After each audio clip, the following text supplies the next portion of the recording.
Dan kita hari ini segmennya adalah beda. Kita akan bahas tentang bedah buku. Dan ini judulnya Berbohong Belum Tentu Bohong, Sahabat Sonora. Pernahkah Anda mungkin mencurigai pasangan Anda yang sedang selingkuh, namun Anda hanya mengandalkan perasaan tanpa ada bukti ataupun perkataannya yang selaras dengan dugaan Anda? Atau Sahabat Sonora, pernahkah Anda ini melihat pasangan Anda seperti sedang memikul beban pikiran dan batin yang sangat berat, namun dia enggan untuk bercerita pada Anda, padahal Anda ingin membantunya? Atau yang ketiga nih Sahabat Sonora, pernahkah Anda merasa pasangan Anda ini sedang menyembunyikan sesuatu, namun Anda nggak tahu apa-apa nih Sahabat Sonora? Dan sebagai pasangan yang baik, Anda butuh untuk mengetahuinya. Bagaimana caranya? Nah, Berbohong Belum Tentu Bohong ini mengungkap kebohongan pasangan. Ini adalah sebuah buku aplikasi ilmu statement analysis lie detector atau detektor kebohongan yang dikemas secara ringan dengan contoh-contoh nyata dalam kehidupan pernikahan. Kira-kira apa sih isi buku dari Berbohong Belum Tentu Bohong dan bagaimana cara mendapatkannya? Nanti akan dipandu bersama dengan narasumber kita yang sudah hadir di studio ini Sahabat Sonora, bersama dengan Kak Nit Kartika Nita Widyasari, SPSI CHCSA, praktisi psikologi dan konselor pernikahan dari Kata Okta Kartika. Selamat pagi Kak Nit. Selamat pagi Mbak Vina. Apa kabar? Kabar baik. Alhamdulillah. Untuk Mas Okta juga, Mas Oktastika Badai Nirmala, SPSI CHT-CTSA, praktisi psikologi, penulis buku Terapi Pikiran Bahagia dan konselor di kataoktakartika.com. Selamat pagi Mas Okta. Pagi Mbak Vina. Kabarnya baik juga Mas Okta ya? Spektakuler lah kita. Spektakuler. Asik ya. Ini ngomong-ngomong pada item-item pas ya dengan background cover bukunya ya. Loh, memang ini tulisannya kan ini. Terusnya begini. You're talking. Keren banget. Ini bisa barengan nih Sahabat Sonora. Persiapannya oke nih ya. Sebelum untuk Anda mendapatkan buku dari Berbohong Belum Tentu Bohong. Tentunya Anda yang mau bertanya silakan Sahabat Sonora. Hari ini kita ada layanan interaktif, ada WhatsApp 0811 304 9800 dan telepon di 7327102. Anda juga bisa menonton Mas Okta dan juga Kak Nit yang ada di sini Sahabat Sonora sambil nanti menunjukkan bukunya ya Sahabat Sonora. Bisa Anda akses juga di 98,0 Sonora Surabaya, dan hari ini juga ada live IG dan Facebook ya. IG aja di Kata Okta Kartika. Silakan Anda bisa akses Sahabat Sonora pagi hari ini di selama 1 jam ke depan ini. Wah, ini benar-benar eksklusif ya saya lihat ya. Langsung dari penulisnya sendiri Sahabat Sonora yang nanti akan bedah buku dengan judul Berbohong Belum Tentu Bohong. Tapi sebelumnya kita pengen tahu nih, ini sebenarnya buku keberapa atau ini buku pertama kali kah? Kalau untuk kami berdua ya, ini yang baru pertama kali. Pertama Jadi, kali yang kolaps berdua. Kolaps berdua. Sebelumnya masing-masing. Sebelumnya menulis masing-masing ya. Oke, ini dengan judulnya aja Berbohong Belum Tentu Bohong. Kenapa sih kepikiran pakai judul itu? Mungkin orang baca sekiranya yang benar, emang benar, apa iya gitu. Dan ini memang benar-benar dijelaskan kah di dalam buku itu yang menjadi tadi ya saya sudah sebutkan, buku ini merupakan aplikasi ilmu statement analysis lie detector atau deteksi kebohongan. Mungkin adakah tahap-tahap panduannya di buku ini kah? Ada Jadi ya? Dalam ilmu statement analisis itu ada salah satunya gini, ada 21 indikator kebohongan. Pendek kata, kalau orang sampai memunculkan salah satu dari itu, indikasinya dia sedang menyembunyikan sesuatu. Jadi berbohong itu bisa dua hal. Satu, berbohong yang mentah-mentah berbohong. Jadi contohnya Mbak Vina tadi sudah makan, sudah, padahal belum. Itu ya. Bener-bener berbohong. Beda dari, jadi menyampaikan sesuatu yang bukan seperti aslinya. Atau Mbak Vina tadi sudah makan, karena tahu tadi Mbak Vina makan pecel, terus saya di depan bak pizza gitu ya. Kalau bilang sudah makan nanti nggak dapat pizza misalnya begitu. Nggak dapat jatah ya. Aku belum makan. Nah, berarti kan Mbak Vina ini menyembunyikan sesuatu. Jadi ada dua jenis ya. Satu yang berbohong yang memang berbeda dari aslinya. Kedua sedang menyembunyikan sesuatu karena khawatir kalau misalnya aku ngakunya sudah makan nanti nggak dapat jatah dong. Nah, ada konsekuensi yang harus ditanggung. Jadi dia menyembunyikan informasi itu. Dan di situ ada 21 indikatornya. Pokoknya orang ngeluarin itu berarti indikasinya dia sedang menyembunyikan sesuatu atau berbohong. Ada 21 ternyata indikator yang dijelaskan nih Sahabat Sonora. Kalau penasaran ya sudah order ya Sahabat Sonora ya. Tapi kenapa sih kepikiran dengan judul buku Berbohong Belum Tentu Bohong? Ini apa alasannya? Terfikirnya adalah begini, kita melihat karena kan kita konselor pernikahan ya begitu ya. Jadi permasalahan yang muncul di dalam pernikahan itu akhirnya salah satunya adalah karena aku tuh dibohongin pasanganku. Jadi seperti itu. Bahkan kalau kita gali lebih lanjut begitu ya, kita ngobrol lebih lanjut, akhirnya bilang begini, kenapa sih ada alasan gitu kan? Kenapa dia menyembunyikan sesuatu? Gitu kan ya. Ya kan nggak mungkin dong aku cerita jujur misalnya lagi masak gitu. Gimana masakannya enak ya pasti aku bilangnya enak gitu kan. Terus kalau dia bilang yang bener lo ya, jujur lo ya gitu, nggak boleh bohong lah. Begitu dia bilang gitu ya aku jujur aja. Gimana masaknya nggak enak, rame jadinya. Cari aman ya, lebih baik ya di sini ya. Nah akhirnya kan kita bilang bahwa segala sesuatu apa yang disampaikan misalnya menyembunyikan sesuatu kita lihat dulu begitu kan, kita harus lihat dulu. Dan pangkal-pangkalnya lebih banyak karena adanya itu tadi ya, kadang-kadang kita itu langsung menuduh berbohong, nggak pakai mikir dulu gitu, nggak pakai pemikiran yang dewasa dulu. Pokoknya udah deh kamu bohong deh pokoknya gitu, kekeh bohong misalnya kayak begitu. Nah kita dasarin dari situ. Kemudian juga kami berdua ini juga salah satu ini kita mempelajari juga ilmunya ya, statement analysis itu. Kebetulan kalau saya sampai di praktisionernya, kalau Mas Oktanya sudah sampai trainernya. Oke, ini buku ada berapa halaman? 9, oh enggak, hampir 100 halaman. Dan ini dicetak untuk berapa buku? Ada 1000 something lah ya. 1000 something. Kita juga ada bukunya ada di toko buku juga ya. Di toko buku ada, nanti toko buku yang gede, mereknya gede itu. Satu grup siapa ini ya? Media ya. Itu juga ada. Oke, baik. Tentunya ini untuk jangkauan untuk penjualan bukunya apakah cuma di Surabaya aja ataukah sudah menjangkau di seluruh luar kota begitu? Kalau yang di Gramedia konon sedang perjalanan. OTW ya. Sedang perjalanan. Kalau yang kami juga ada stok pribadi di mana kalau yang dari kami itu ada tanda tangan kami, ada bonus-bonusnya juga. Ada bonusnya juga. Ada bonusnya juga. Itu bisa nanti dicek di Kata Okta Kartika. Bisa didapatkan secara online juga di platform yang warnanya orange sama platform warna hijau. Nah, itu.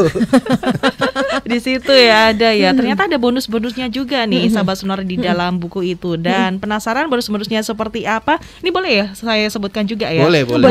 Ini ada tanda tangan penulis dari kedua penulis ini, ada Mas Okta dan juga Kak Nit. Kemudian e-book daftar pertanyaan untuk mengetahui kepribadian. Kita pernah ngobrol Mbak Vina di episode sebelumnya tentang survei. Nah, ini toolsnya. Jadi kita udah bikin guidance-nya kali ya, tinggal dipraktekin aja. Oke, kemudian video mengenal cara berpikir laki-laki dan perempuan. Ini ada videonya, jadi ada kayak gimana nih? Maksudnya ada kasetnya, begitu CD-nya gitu? Salah satunya juga potongan-potongan kita ngobrol tentang laki-laki dan perempuan itu ada playlistnya di YouTube. Kami kasih linknya, jadi orang langsung belajarnya langsung dari sekian video kami. Langsung scan QR ya? Yes. Di situ. Dan juga ada voucher diskon senilai Rp112.000 untuk pembelian paket video tutorial terapi pikiran bahagia. Ini juga itu masih yang event kita tiap bulan. Tiap bulannya. Oke, tapi ini berlaku nggak sih untuk selama pembelian buku itu? Ada. Tetap berlaku ya. Sangat berlaku. Ini dapat. Jadi nanti bisa ikut juga kalau udah punya video tutorial terapi pikiran bahagia, berarti otomatis akan ikut yang tiap bulan itu tadi gitu. Oke. Dan ini belum launching ya? Ini pre-launching atau bagaimana? Sudah launching sebenarnya ya. Tanggal berapa Mas launchingnya kemarin? Launchingnya itu tanggal berapa? Awal bulan pokoknya. Awal bulan September ya sudah launching. Soalnya kata mbahnya itu pokoknya selesai suro baru boleh ya wis lah. Menurut kata mbahnya katanya. Oke, baiklah. Nah, kalau boleh tahu kira-kira untuk menulis buku itu ini butuh waktu sampai berapa lama sih antara Mas Okta dan juga Kak Nit? Sebenarnya cepet sih, kurang lebih 2 bulanan. 2 bulanan itu. Ya, dan di dalam buku ini itu kita nggak cuma sekedar belajar tentang teorinya ya. Jadi teori, kalau tadi Mas Okta bilang ada 21 indikator kebohongan, ya memang kita akan sampaikan juga. Jadi kita nggak cuma belajar teori, tapi nanti di akhir bab itu juga ada kayak cerpen kali ya. Jadi nanti pembaca itu nanti diajak untuk baca, kemudian menebak kira-kira siapa yang berbohong di situ. Oh, jadi ada soal kayak cerita gitu ya. Dan ibaratnya itu dan itu kita contoh-contohnya juga relate banget. Jadi dalam buku ini tuh kita misalnya kita kasih juga, jadi nggak cuma sekedar teori indikator kebohongan pertama apa enggak, tapi beneran ada di situ, ada percakapan suami istri. ada tipsnya, ada percakapannya juga begitu. Plus Jadi ada- bagaimana caranya menyikapi. Oh, ada solusinya juga Iya. jalan keluar di Heeh, situ ya. heeh, Jadi ada heeh. permasalahan, konfliknya seperti apa, kemudian ada jawaban juga ataupun ada solusinya Betul. seperti apa dalam Betul. menangani masalah itu begitu. Dan ini untuk cerita-ceritanya ini adalah dari klien-klien Kak Nini dan juga Mas Okta kah? Mungkin diceritakan begitu dalam buku itu? Ya, kalau yang contoh-contoh potongan-potongan kan tadi saya cerita ada mulai dari teorinya sampai aplikasinya, cara menghadapinya, solusinya itu banyak yang real. Banyak yang real ya. Tapi khusus di cerpennya itu terinspirasi dari kisah nyata tadi itu ya. Iya. Oh. Ditulis ulang tapi kan dirangkai. Tapi kan dirangkai kan nggak mungkin kita dirangkai ini ya. berdasarkan cerita ini kan nggak bisa juga ya. Tapi sebenarnya untuk namanya dianonimkan begitu atau pakai nama asli biasanya gitu? Nah, Ya. kalau yang dicerita yang dicerita ya dianonimkan. Tapi kalau yang dicontoh-contoh kan langsung pada kasusnya. Pada kasusnya langsung seperti itu ya. Wah, ini menarik banget nih sahabat Sonora ya. Buat Anda mungkin yang merasa pasanganku berbohong nggak ya, ini juga bisa ada pembahasannya nggak sih kalau untuk pasangan yang LDR juga begitu? Iyalah. Semuanya ya, meskipun Sama aja, pasangan iya. yang di dalam dekat pun ataupun di dalam LDR ini juga Jarak sama dekat ya di maupun situ jarak ya. jauh sama aja. Oh, sama aja ternyata. Nah, sahabat Sonora bisa dapatkan ya bukunya sekali lagi ya, bisa di toko buku Gramedia. Ini bisa didapatkan. Ini di Gramedia dimanapun Anda ya di Surabaya. Tapi kalau untuk pemesanan langsung by Kata Okta Kartika apakah bisa mungkin? Bisa. Bisa ya, langsung aja di DM gitu DM ya. langsung di IG DM, bisa. Oke, nanti yang nganter dari pihak Kata Okta Kartikanya. Ya. Oke, begitu sahabat Sonora. Nah, udah deh langsung aja cus gitu ya, langsung DM di Kata Okta Kartika sahabat Sonora. Kita hari ini juga lagi bahas bedah buku Berbohong Belum Tentu Bohong begitu. Dan tentunya selama menulis buku Berbohong Belum Tentu Bohong ya, ini kalau dari Kak Nini dan juga Mas Okta ini kendalanya apa sih selama dalam proses penulisan kemarin itu? Kendalanya apa ya? Kendala, tantangannya juga apa begitu? Kita kan juga harus saling menyamakan persepsi juga tentang penggunaan bahasa. Itu nyamannya apa? Terus juga kan kita juga satu nulis berdua, yang berikutnya juga kita harus sepaham juga dengan editor. Nah, di situ ya tantangannya itu menyamakan pikiran ini aja sih. Iya, dan kemudian juga ini ya, apa namanya? Kalau tadi kan di akhir tadi kan ada cerpennya begitu ya, ada cerpennya gitu kan. Kita juga perlu ada tantangan juga di situ ya, bahwa dalam artian kan kita itu maunya dari sudut pandang apa ya? Gampangnya begini, kalau kita kan berdasarkan cerita-cerita dari klien-klien kita. Nah, kalau kita menulis berdasarkan pakai sudut pandang saya sebagai konselor, itu kan jadi nggak seru gitu kan. Jadi ya kan kita udah tahu semua begitu ya. Jadi akhirnya kita dari sisi mana ya kita harus gali ya. Jadi supaya harapannya sih gini, orang itu nggak cuma sekedar baca cerpen terus tahu oh ya udah, tapi memang harus belajar di situ, belajar menganalisa juga. Karena kan kalau kita bicara tentang buku ini nggak cuma sekedar dibaca tapi juga dipraktekkan dalam kehidupan. Jadi pada saat nanti berbicara dengan pasangan begitu ya, kita jadi lebih ini apa namanya, udah terbiasa ya. Jadi tahu kok kata-katanya kayak begini ya. Ini pasti ada yang disembunyikan nih gitu kan. Terus gimana caranya aku biar bisa menggali tanpa terlihat menuduh atau menyudutkan. Nah, itu kan kayak begitu. Jadi akhirnya kan kita mencoba untuk menulis ceritanya supaya kita pingin pembaca itu benar-benar juga belajar untuk menganalisis ini siapa sih sebetulnya yang berbohong, dari mana kok bisa dikatakan berbohong, itu lihatnya dari sudut pandang mana, nggak cuma sekedar prasangka aja atau feeling ya. Feelingku bohong deh, kamu tuh bohong beneran, bohong deh. Ada berapa soal cerita cerpen? Waduh, soal cerita. Cerpennya satu. Ada cuma satu aja, tapi beberapa halaman. Oh, jadi dibedah jadi beberapa halaman kayak gitu ya. Dari satu ini ya, dari pasangan ya itu ya, ceritanya pasangan. Ceritanya memang dari pasangan begitu. Dari pasangan, dan itu memang real ya ceritanya. Tapi sebenarnya sebelumnya kan ini dari kisah pasangan. Begitu sebelumnya kita izin dulu nggak sih ke pasangan yang real ini kalau dibuatkan buku begitu, tapi ceritanya seperti ini. Oh tidak. Karena kita nggak satu dalam apa ya? Kalau yang cerpennya itu rekaan, tapi berdasarkan kisah-kisah nyata, tapi dirangkum. Jadi bukan berdasarkan dari cerita satu orang terus kemudian kita tuliskan, bukan. Yang di cerpennya. Yang di cerpen. Kalau yang di pembahasannya itu kisah-kisah nyata, tapi tanpa ada orangnya. Jadi contoh misalnya gini sambil spoiler nih ya. Sambil spoiler coba. Dikit ya. Banyak kejadian tuh kan pasangan tuh gegeran setelah gegeran itu berantem mungkin, berantem, konflik ya. merasa dibohongi, ternyata pembohongannya tuh sudah sejak lama, sejak pacaran pun tuh sudah dibohongin itu. Nah contoh aja gini deh, Mbak Vina, sejujurnya tuh saya jatuh cinta loh sama kamu.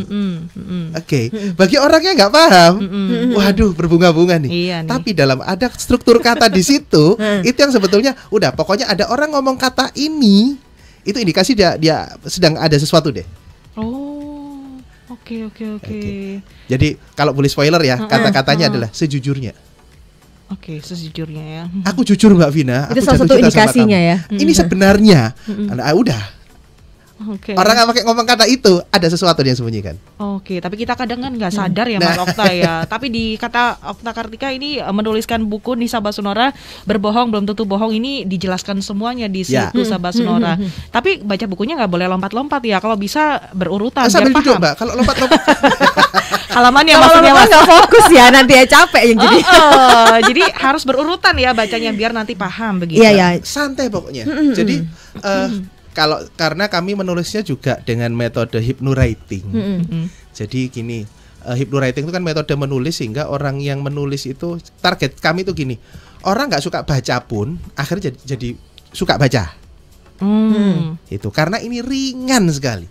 Ini full tulisan ya, maksudnya nggak ada gambar-gambarnya gitu ya? Nggak Ada tapi nggak banyak. Nggak banyak nggak ya. Lebih banyak tulisan. Lebih lah. banyak Banyak tulisan. Dan Oke. yang menarik sebetulnya ngomongin statement analisis ini adalah kalau di luar negeri, khususnya di negara yang adidaya itu, ini menjadi salah satu tools penegak hukumnya sana ketika melakukan apakah itu wawancara, apakah interogasi dan sebagainya. Jadi di sana itu jadi standar. Nah, di sini kami pelajari ilmu itu, tapi untuk aplikasi dalam pernikahan, dalam hubungan.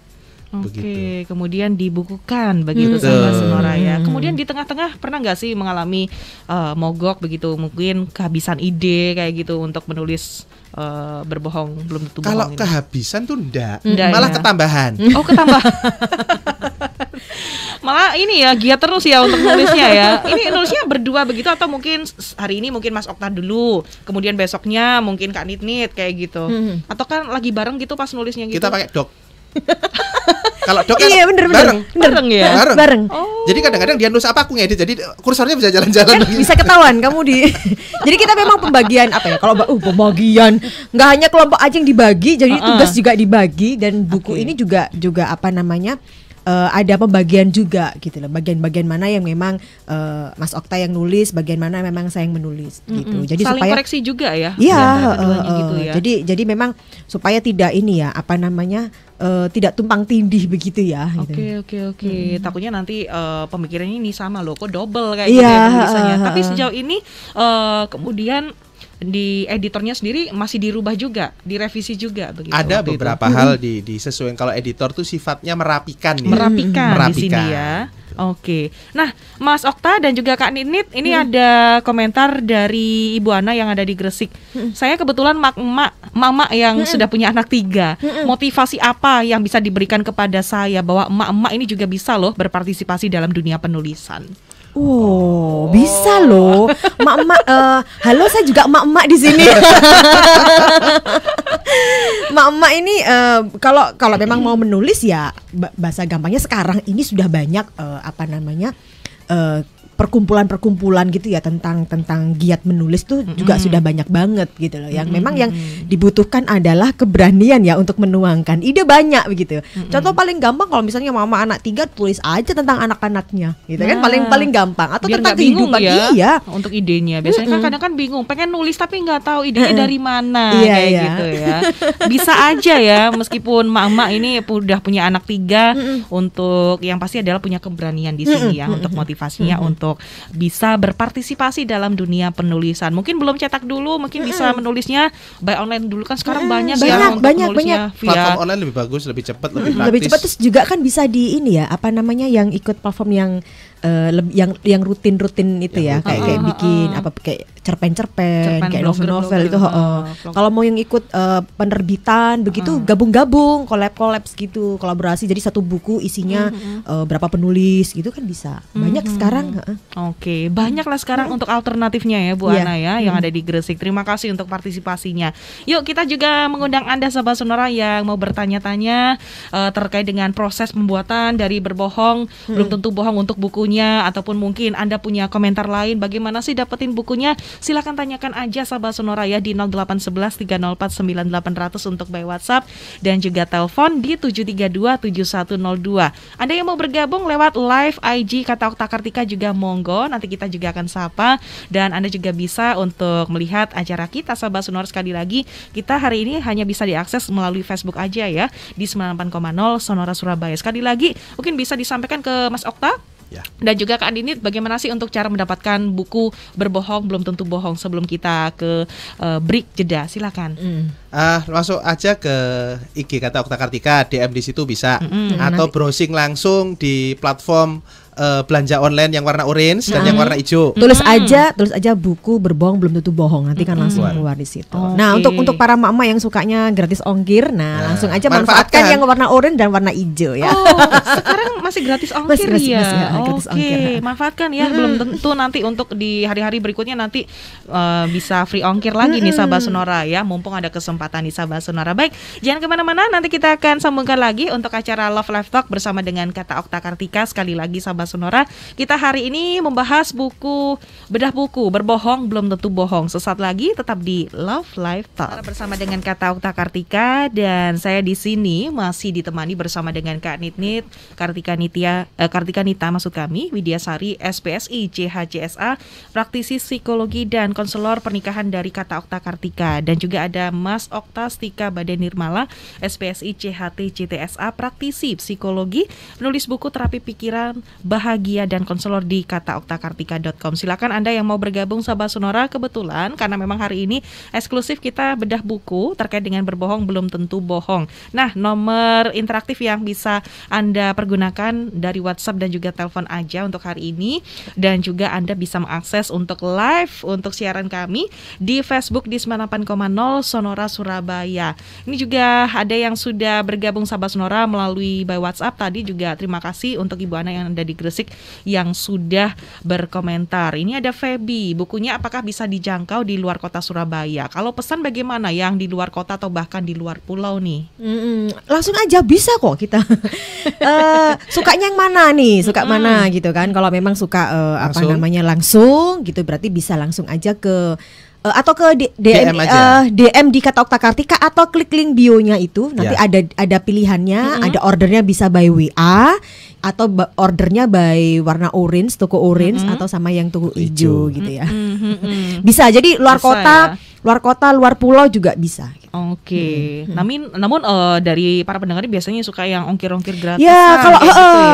jadi kalau kami sarankan, kalau memang suka yang ongkir gratis ongkir itu yang yang free ongkir tuh yang hijau atau yang orange. Yang orange begitu. Tapi untuk dari segi harga apakah sama? Sama, ya? bonusnya sama juga. Bonusnya gitu sama, ya. begitu Bonusnya Sahabat sama Sonora. juga. Nah, untuk Feby terima kasih untuk pertanyaannya. Kemudian ada Mas Beni, selamat pagi.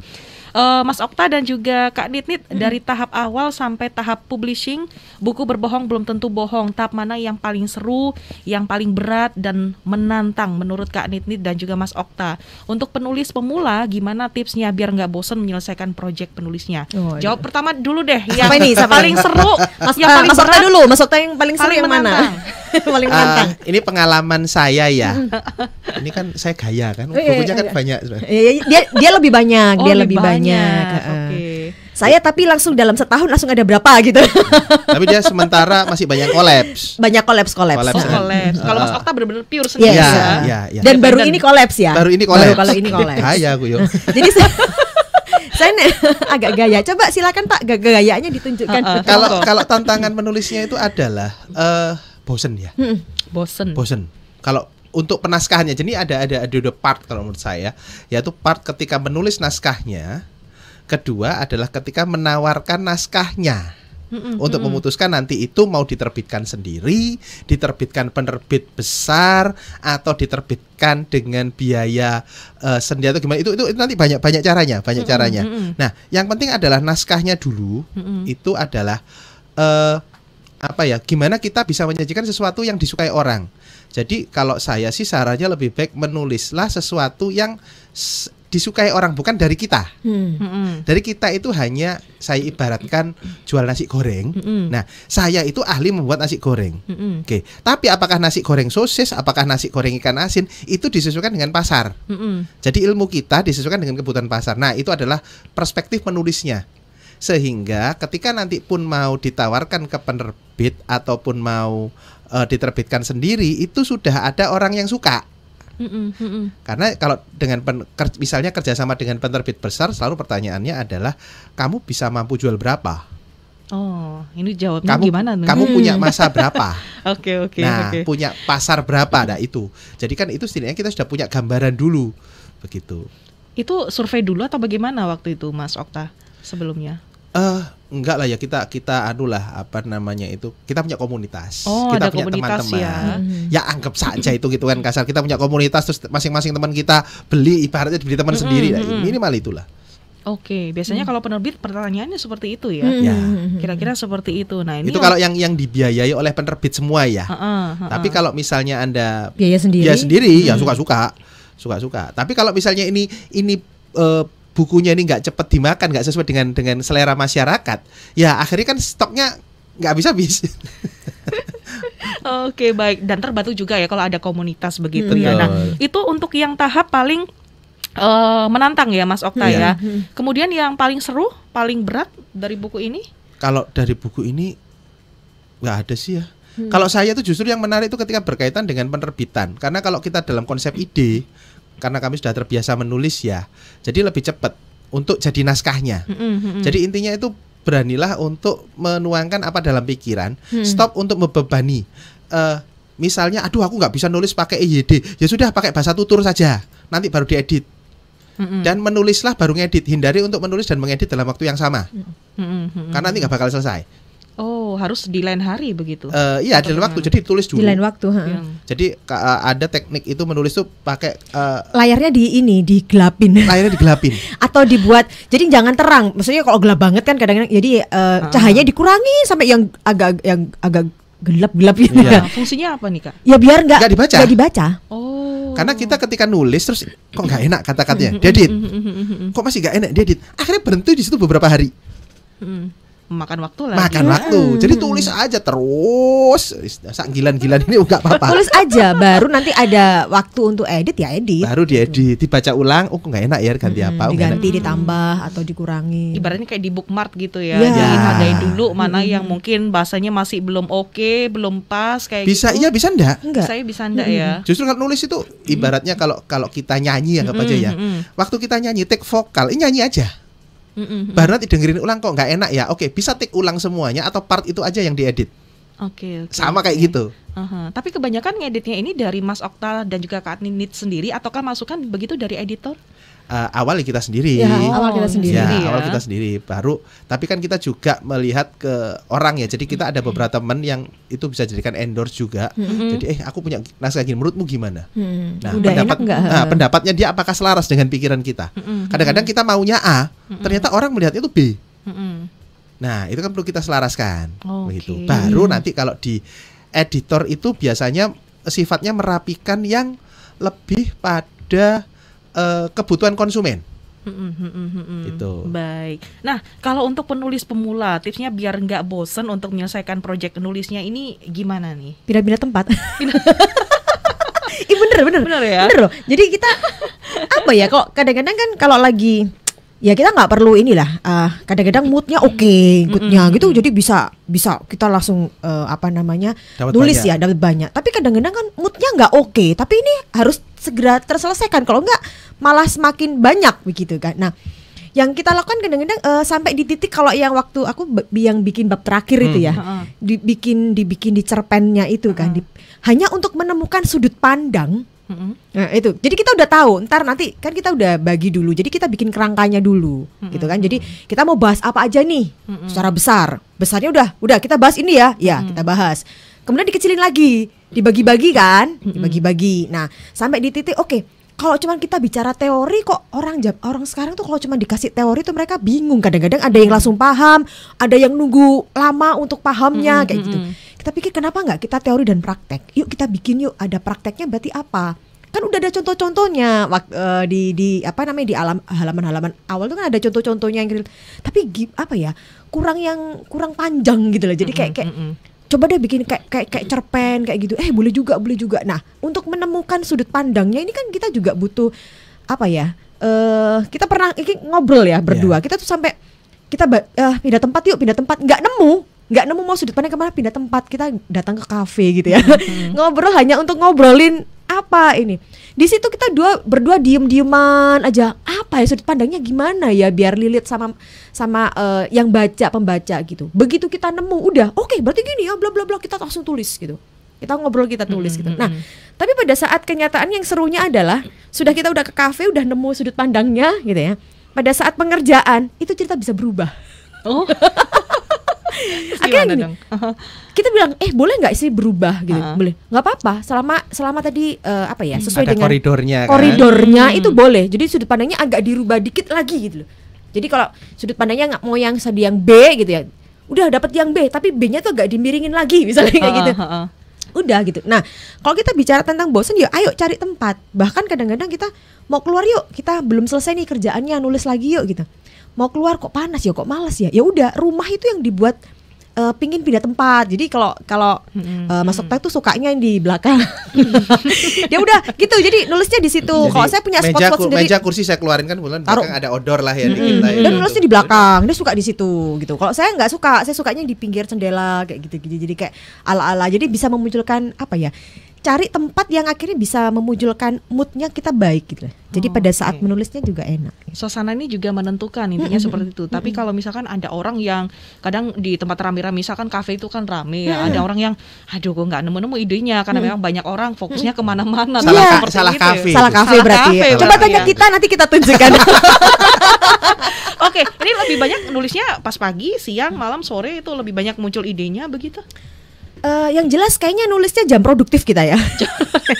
Jam kerja. Kalau jam malam tuh jamnya kita ini family time ya. Family time. Jadi kita nggak ngambil di malam gitu ya. Tapi bisa ya bagi waktunya ya untuk keluarga, kemudian harus untuk kerjaan, dong. untuk nulis juga, belum lagi ke yang konsultasi kayak gitu ya. Iya. Ini semuanya ini yang waktunya harus dipinter-pinter ya untuk bisa membuat bukunya akhirnya bisa jadi begitu. Terima kasih untuk pertanyaannya. Kemudian ada juga nih pertanyaan dari Pak Iwan. Nah, bagaimana cara menemukan passion kita, bahwa kita itu sebenarnya ada bakat dalam hal menulis. Lalu kita baru bisa menemukan passion kita di atas umur 40-an untuk menulis. Nah, apakah itu termasuk terlambat? Nggak ada. Nggak ya? Nggak. Ya kalau nggak suka nulis ya nulis aja. Gitu. Dan ini juga ada yang tanya Putri Ayu ini di sini. Nyambung Pak Iwan ini. Nyambung Pak Iwan. Berhubungan dengan penerbit ya, ini bagaimana Kak? Bagaimana mengajukan ke penerbitnya? Jadi gini, ngomong nulis itu termasuk juga Pak Iwan dan juga Putri Ayu ini. Tentukan dulu apa yang ingin Anda harapkan dari menulis itu. Jadi gini, tujuannya menulis ini apa? Apakah satu hanya untuk aku banyak pikiran nih, aku pengen menuangkan, aku banyak pengen menuangkan. Jadi untuk healing ya, untuk salah satu metode healing. Sudah, pokoknya jadi karya sudah. Nggak apa-apa, itu satu. Ada juga, ya aku pengen dapat duit dari sini. Itu beda. Nah, termasuk Pak Iwan tadi nggak ngurus umur, Anda pengennya apa buku ini? Misalnya Anda nggak nyaman dengan kondisi kehidupan masyarakat kita, ya udah itu bisa loh jadi bahan tulisan. Nah, nyambung ke Putri ya. Misalnya mau tujuannya untuk hanya sekedar ngeluarkan, udah bikin aja platform yang nulis online, jadi ebook itu bisa banyak sekarang itu aplikasi itu. Yang kedua, misalnya aku pengen jadi buku, oke, bukunya itu hanya sekedar pengen punya buku, aku punya buku gitu, atau pengen sampai dapat duit dari situ, atau sampai dampak dari situ, karena ada dampak lagi, kita bisa loh diundang jadi narasumber, jadi apa, terlepas dari jualan bukunya. Nah, itu maunya dari mana? Karena kalau nanti ini mau meyakinkan penerbit, itu macam-macam. Kalau sekarang kan banyak juga mau cetak 20 buku, 10 buku ada di online, cari aja online ada. Banyak banget. Banyak itu. Tapi misalnya aku mau yang sampai dapat ISBN lah, sampai dipasarkan nasional lah, bla bla bla bla bla begitu. Itu ada dua. Ini menjawab pertanyaan Putri. Satu yang Anda biaya sendiri, atau biayanya paruan, pokoknya Anda harus keluar duit untuk itu. Atau yang benar Anda murni dari penerbit. Jadi Anda cuma, nah bedanya ya kalau misalnya Anda keluar duit sendiri, ya mesti lebih mudah terbitnya.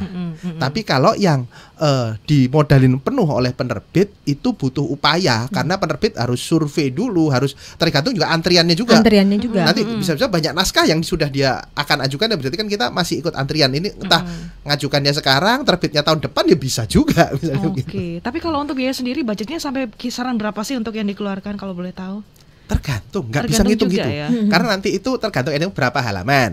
Oke. Kertasnya pakai apa? Oh iya, jadi banyak hijau kertasnya, berapa halaman ini juga masuk. Layoutnya, bentuknya seperti apa?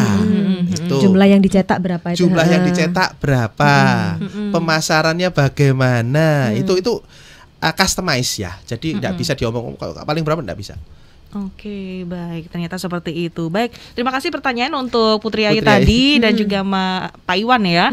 Kemudian ada lagi dari Ahmad, bagaimana sih cara menghilangkan rasa insecure dan rasa tidak percaya diri untuk mengembangkan dan mengekspresikan skill dan kemampuan menciptakan sebuah karya. Bagi tips dong titik terendah Kak Nit dan Mas Okta yang pernah dialami dan bagaimana keluar dari tantangan dan rintangan itu. Pernah kebingungan gak sih untuk cari ide apa yang ingin ditulis dan bagaimana mencari ide-ide yang cemerlang dalam menulis sebuah buku?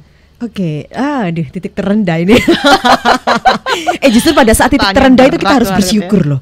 Bersyukur, karena kalau kita titik terendah itu pasti nggak ada jalan keluar lain, nggak ada pilihan lain selain kita ke atas. Kan nggak mungkin rendah lagi, nggak ada udah.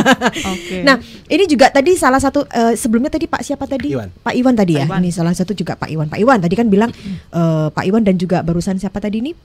Pak Ahmad ya gitu ya. Tadi Pak Iwan bilang umur 40 mungkin gak sih? Masih mungkin gak menulis? Halo Pak Iwan. Sama lo kita.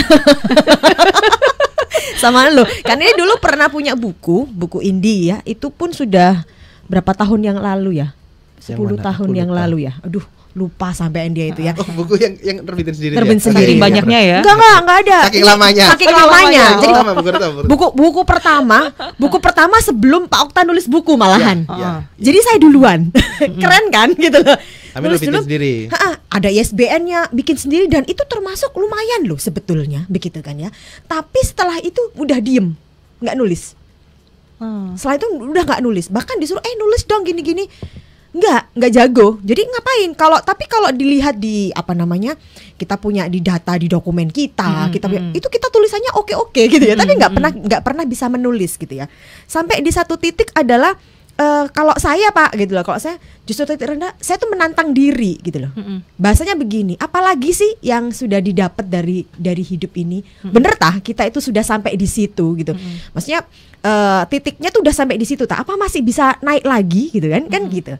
Nah ketika kita merasa kayaknya udah nggak bisa naik lagi, ya udah kalau udah nggak bisa naik lagi ya ganti titik, ganti tempat, menantang diri supaya tetap bergerak lah, kita tetap produktif. Nah salah satunya akhirnya saya mencoba untuk menantang diri adalah tentang menulis. Saya dulu pernah punya buku loh, malah Pak Okta bukunya udah 3, saya masih 1. Saya dulu 1, dia belum punya buku. Begitu saya masih tetap bertahan 1, dia udah 3. Disalib nih akhirnya. Disalib gitu kan akhirnya harusnya bisa kan gitu, harusnya bisa kan. Apa sih yang membuat tidak bisa gitu? Kita ngobrol, dan ini perlu ngobrolnya nggak cuma sekali 2 kali Pak. Ngobrolnya ini memang kebetulan beliau memang adalah partner hidup saya gitu. Tapi secara profesional kita bekerja secara profesional, dia adalah motivator. Jadi bagaimana sebenarnya Mas Okta tuh nge-coach saya bukan sebagai sebagai pasangan, bukan sebagai istri. Jadi benar-benar kayak jadi klien, jadi coach, partner ya. Yes. Jadi coachnya itu saya kayak kliennya dia gitu. Yang saya datang ke dia, saya bilang, saya itu kayaknya kepingin memaksimalkan kemampuan saya menulis, gitu ya. Bisa nggak sih kira-kira kan kayak begitu? Ya kita ngobrol, kita gali. Wah, aduh kalau bilang titik terendah banget Pak, itu Pak titiknya Pak udah. Karena kita bersedia untuk open ya. Apa yang membuatnya kita nggak berani gitu ya? Ide-idenya banyak, kenapa nggak berani kayak begitu? Nah, di satu titik sampai akhirnya memutuskan, akhirnya saya memilih kata tantangan. Saya mau menantang diri saya, gitu loh. Dan ketika saya berani menantang diri saya, gitu ya, dari yang Pak Okta selalu mengatakan bahwa kalau saya disuruh nulis, atau hanya 300 kata, itu saya bisa 2-3 hari atau seminggu ataupun sebulan ataupun lama. Hanya untuk 300 kata gitu kan ya.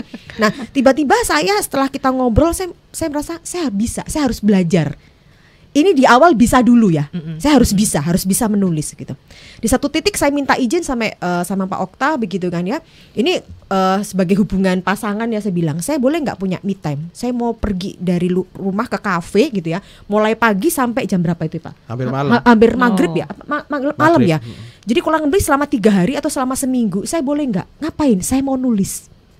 Jadi saya minta izin gitu ya, saya minta izin diantar sama dia di kafe, ditinggal saya, kan ya, kafenya enak banget gitu kan ya. Saya di situ nulis, pulang dari situ, selesai dari situ ya udah biasa nulis, udah gitu aja sampai di titik selesai semuanya. Saya jadinya apa nulisnya? Novelet. Dari ini belum diterbitin. Belum diterbitin. Ya? Saya sudah bikin novelet gitu ya, di bawahnya novel gitu ya. Saya belum mampu ke novelnya. Di atas cerpen, di bawahnya novel, tengah-tengah kayak gitu, novelet gitu ya. Di titik itu kaget. Karena kamu tuh 300 kata aja kayak gitu. Gak bisa kamu 300 kata. Ini kamu gak sampai seminggu kamu bisa nulis novelet mulai awal sampai akhir by detail. Dan dari situ saya mulai, saya bisa loh berarti. Akhirnya saya mau coba, makanya tadi saya bilang di awal-awal, yuk ikut gabung yuk. Banyak kok sekarang kalau di komunitas yang di IG itu banyak. Saya ikut kelasnya. Saya bikin buku, sekarang ini udah buku ketiga untuk kolaborasi saya.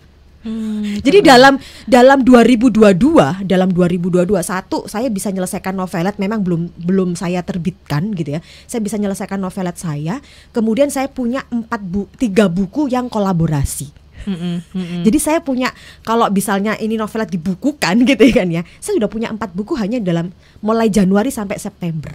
Wah, lumayan nih. Ini ada proses lah di sini, nggak semudah itu ya Mas Ahmad ya. Tentunya pasti ada tantangan yang ingin dialami oleh Kak Ninit dan juga Mas Okta begitu ya, dalam rintangan dan juga tantangan ini pastilah mereka pernah merasakannya seperti itu. Tapi yang pasti tidak hanya stuck di titik terendah itu aja, yang pasti adalah berani keluar dari titik terendah itu ya Mas Ahmad ya. Mungkin dari kisah dari Kak Ninit mungkin bisa menjadi inspirasi ataupun ide ataupun contoh begitu. Jadi jangan stuck di titik terendah itu aja yang difokuskan seperti itu. Terima kasih dari Ahmad. Ini pertanyaan juga panjang.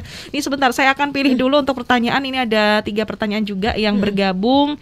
Sebentar, ini ada Pak Firzi Argo Prabowo. Apakah buku ini juga ada audiobooknya? Jujur saya karakternya orangnya auditif. Bikin dong audiobooknya. Iya. Tidak ada ya. Sementara ini belum karena kontraknya nggak mencantumkan itu. Nanti mungkin kalau ada kesepakatan berikutnya dengan penerbit mungkin bisa. Tapi untuk saat ini belum. Jadi cuma cetak aja Pak. Nggak apa-apa Pak. Asik kok Pak bukunya. Jadi bisa mengalun-alun nanti bacanya. Ada Pak Cipto juga. Buku yang sangat membantu banget kelihatannya. Apakah tips-tips yang ada di buku ini kalau sudah diterapkan, jika ada kendala bisa dikonsultasikan ke penulisnya langsung kah? Sangat bisa. DM saja ke Okta Kartika. DM aja. Ini ada pertanyaan lagi nih dari Ibu Takdirullah di Sepanjang. Berapa sih harga bukunya, kisarannya, dan bisa didapatkan di mana aja? Tadi juga sudah disebutkan dan di toko buku apa sudah ada. Mungkin bisa disampaikan kembali. Kalau di Gramedia ini sepertinya sedang OTW. Nah, tapi kalau dari kami sendiri, kami punya stok pribadi, ini sudah ready. Tinggal kirim. Tinggal kirim. Anda bisa DM ke kata Okta Kartika atau ketik aja di platform jualan yang warna orange atau warna hijau. Gitu. Ketik aja buku Berbohong belum tentu bohong. Lumayan kalau di platform warna orange dan hijau ini yang free ong ya. Free ongkir. Untuk saat ini, nggak tahu untuk yang ke depan berikutnya. Semoga ya. Begitu ya, masih ada. Nah, untuk pertanyaan dari pendengar, terima kasih untuk pertanyaannya. Nah, kira-kira ke depannya ini punya rencana menulis buku lagi enggak untuk kolaps lagi Mas Okta dan juga Kak Ninit? Untuk kolaps belum nemu ide. Belum ide. Kalau kasih ide boleh deh. Tapi kalau dari sendiri sudah ada ide apa gitu sudah. Sementara ini sendiri-sendiri dulu dulu. Yes, Tapi yes. nanti mungkin kedepannya mungkin ada ya pastinya ya. Tapi masih belum ada ide begitu. Nah, oke deh, untuk closing statementnya apa nih kira-kira dari Kak Nit dan juga Mas Okta terkait dengan bedah buku berbohong belum tentu bohong nih, silakan. Oke, kan ini dulu ya. Ya. Monggo. Sedia payung sebelum hujan. Jadi sebelum Anda dibohongin, Anda harus belajar dulu baca dulu bukunya, karena berbohong itu belum tentu bohong ya. Kemudian Ya, Mas Okta. buku ini intinya berbohong itu belum tentu jelek. Ya, memang korban kebohongan banyak, tapi ada lebih juga ketika pasangan kita itu menanggung beban sendiri. Gimana uang belanjanya cukup sih? Oh ya cukup aja nggak apa-apa. Padahal sudah enggak. Gimana bisnis lancar sih? Padahal sebetulnya sedang bangkrut. Terus harus menanggung sendiri karena kita nggak paham dia sedang berbohong. Andai kata kita tahu sejak awal bahwa ternyata suamiku sedang berat, ternyata istriku sedang berat. Ayo kita jalan bareng-bareng. Hidup akan jadi lebih ringan. Oke, itu dia. Terima kasih Kak Nit, Mas Sama-sama. Okta. Sukses Thank untuk you. bukunya juga ya. Untuk Sahabat Sonora sekali lagi, kalau mau dapetin bukunya bisa juga langsung DM ya di Kata Okta Kartika. Di situ juga ada alternatif yang mungkin bisa Anda pilih, Sahabat Sonora by WA bisa, by platform yang warna orange dan juga hijau juga bisa. Untuk yang di Gramedia masih on the way begitu, Sahabat Sonora, sabar ya untuk Anda yang mau cari bukunya di buku Berbohong Belum Tentu Bohong. Sekali lagi sukses untuk karyanya. Mudah-mudahan ada karya kedua, mungkin part 2 ya, Berbohong Belum Tentu Bohong. Mungkin ada yang belum disampaikan, mungkin bisa jadi part kedua untuk bukunya. Baik Sahabat Sonora, terima kasih pertanyaannya yang luar biasa juga, spektakuler untuk pagi hari ini. Dan saya Vina Putri pamit, kita ketemu lagi di lain kesempatan di Love Life Talk di minggu depan bersama dengan Kata Okta Kartika. Sampai jumpa.